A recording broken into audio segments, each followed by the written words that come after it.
Түсіңдегі пайғамбар, дін ислам пайғамбар Мұхаммад саллаллаху алейхи уассаламды түсіңде көрген адамның екі дүниеде дәрежесі бар деген сөз. Бір ескере кететін нәрсе, оны саллаллаху алейхи уассалам түсінде көрген адамның түсі тек өзіне жорылады, үмметке емес. Мысал үшін бір-екі түсті айта кетейін. Өзім жорыған. Бір қыз түсінде пайғамбарды көргенде түсінде екі адам оны байқамаған. Үлкен нұр пайда болып, оның ішінен шыға келген пайғамбар саллаллаху алейхи вассалам ары-бері жүрді дейді. Жүрген сайын көбейіп кеткен екен. Сұрастыра келе ол қыздың намазы біраз болды оқымай, енді бастағысы келетіні ниеті бар екен. Олай болса түстің жорылуы былай болады.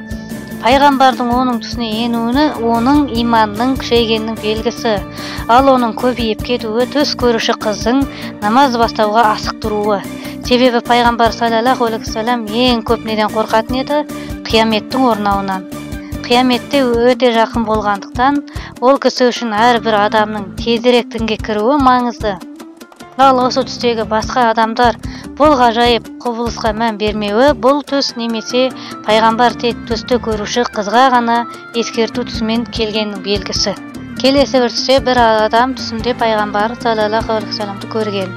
Ұмытпасам, ол бір жерден оның марқұм ата-анасын көрсетіп, жүр бізбен бірге деген. Ол кісі бұл түсті 10 жыл бұрын көргенін айтты.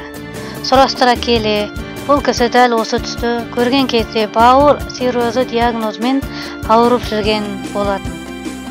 Адам өлімге бір сәт жақындағанда не бір ойлар келеді басына. Бұл кісі Алла мені кешірмейді, жазалайды деген сияқты негатив ойларды үшін пайғамбар саллаллаху алейхи вассалам түсіне кіріп, жұбату әрі сүйінші әкелген болып тұр. Себебі кім пайғамбар саллаллаху алейхи вассаламды көрсе, соған жәннат нәсіп болады. Белгілі болғанда, егер түсіңізде пайғамбарды көрсеңіз, ол сіздің жеке басыңыздың мәселесіне жорылады.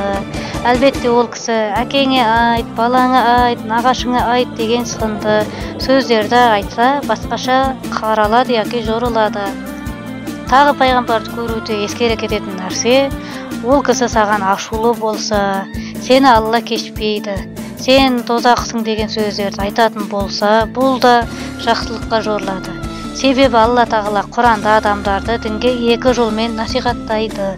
Жақсы адам үшін жәннат барын сүйіншілеп, және жамандар үшін тозақ барын ескертіп.